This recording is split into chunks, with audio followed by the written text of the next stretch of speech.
حدود کے قصے میں پرندے کا مشاہدہ اور تجزیہ کرنا یہ ایک معجزہ ہے یا استثناء ہے؟ یا پرندوں میں ایسی سینسز ہوتی ہیں جو ابھی دریافت نہ کی ہو؟ یہ لفظ ہم سے نہیں پڑھا جا رہا، صحیح لکھا ہوگا آپ نے لیکن ہماری نظر ایسی ہو رہی ہے کمزور۔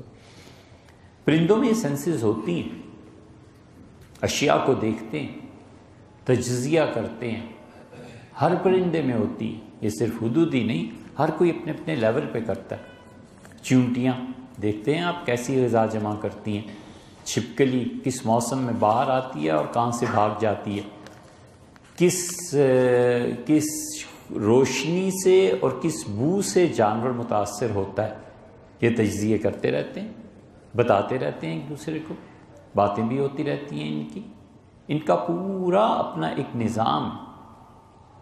ہم فرانس میں ایک مرتبہ جا رہے تھے تو وہ سن 23 میں ایک شہر بننا ہے اور اس کی تیاری وہ کوئی 15 سال پہلے کر رہے تھے کہ 15 سال بعد یہاں پہ پبلک آئے گی، اتنے مکانات ہیں، یہ کام ہم نے کرنے ہیں سارے۔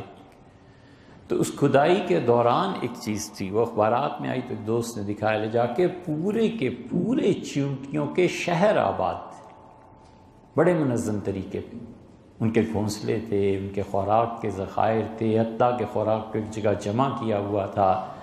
وہ تیزی سے ہجرت کر رہی تھیں، جا رہی تھیں۔ جب انہیں مٹی کو ہٹایا گیا تو اب وہ گورنمنٹ نے کام روک دیا۔ انہوں نے کہا پہلے ان چیونٹیوں کو منتقل ہونے دو کہیں، یہ آرام سے چلی جائیں، جب یہاں کوئی چیونٹی نہیں رہے گی تو کب کام شروع ہوگا۔ ہم نے کہا یہ صحیح کیا انہوں نے، یہ حدیث کے مطابق کیا۔ وہ کہنے کیا حدیث آئی تو ہم نے بتایا کہ ایک ادب المفرد میں، صحیح بخاری، امام بخاری رحمۃ اللہ ادب المفرد میں ایک حدیث لائے ہیں، حضور صلی اللہ علیہ وسلم نے فرمایا ایک نبی تھے، وہ سو رہے تھے تو چیونٹیوں نے انہیں کاٹا، تو وہ اٹھے تو انہیں بہت غصہ آیا اور انہوں نے چیونٹیوں کے اس بل یا جہاں بھی تھیں آگ لگا دی۔ تو اللہ تعالیٰ نے وہی فرمائی اور اللہ نے کہا آپ نے یہ ٹھیک نہیں کیا، آپ نے ایک ایسی امت کو ختم کر دیا جو میری بڑی تعریف کرتی۔ تو ہر ایک میں ہوتا ہے، چیونٹیوں میں بھی باتیں ہیں، حالات، ان چیونٹیوں کی زبان اگر کسی کو سمجھ میں آ جائے تو عجیب و غریب چیزیں ہوتی ہیں، ان کے اشارے ہوتے ہیں، اشارے کرتے ہیں انسان کو کہ یہ چیز ہو رہی ہے۔ یہ تجزیہ یہ سینسز ہی کی تو بات ہے کہ گھوڑا اپنے مالک کے مر جانے پہ نہیں کھاتا، بلی اپنے مالک کے مر جانے پہ نہیں کھاتی۔ صلاح الدین ایوبی رحمۃ اللہ علیہ کا جو گھوڑا تھا وہ کچھ دن کے بعد انتقال کر گیا، صلاح الدین ایوبی نہیں رہے تو گھوڑا بھی نہیں رہا۔ ایسے متعدد واقعات آپ کو تاریخ میں ملیں گے۔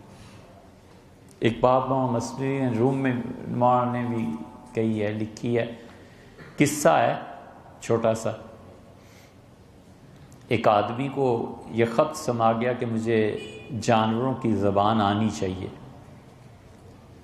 تو بہت جستجو کی سیدنا موسیٰ علیہ السلام، یہ قصہ ہی ہے، اصل حقیقت نہیں ہے۔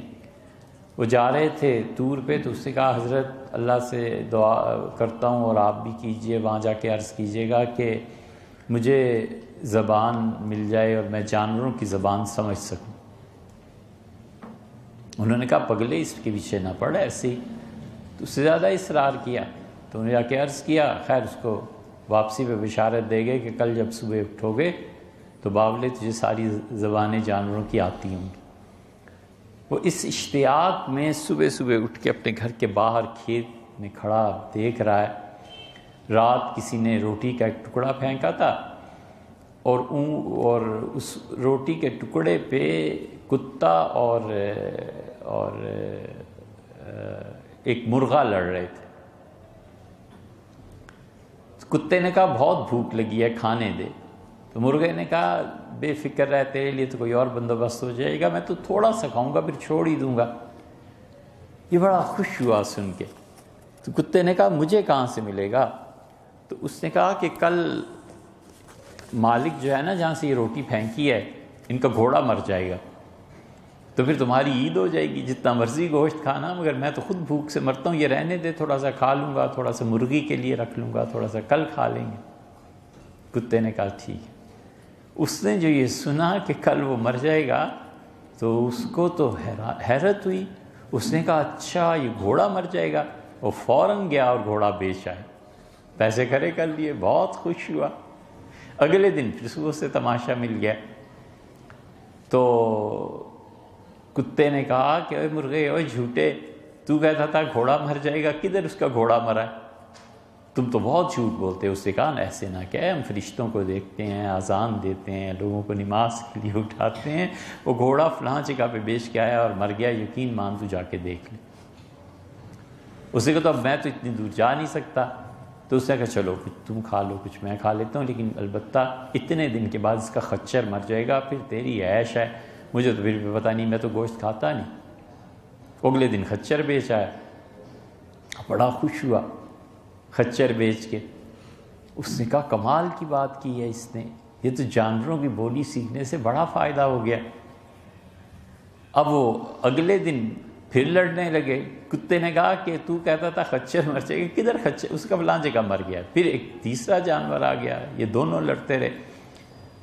ایک دن بس پھر صبح اٹھا تو کتے نے مرغے کو پنجے سے پکڑ لیا، تو اس نے کہا تو سب سے بڑا جھوٹا ہے اس کائنات کا، تو روز مجھے کہتا ہے اور کوئی نہیں مرتا، کبھی کچھ بہانے کبھی کچھ بہانے، اس ملک کی خبریں دیتا ہے جہاں میں پہنچ نہیں سکتا۔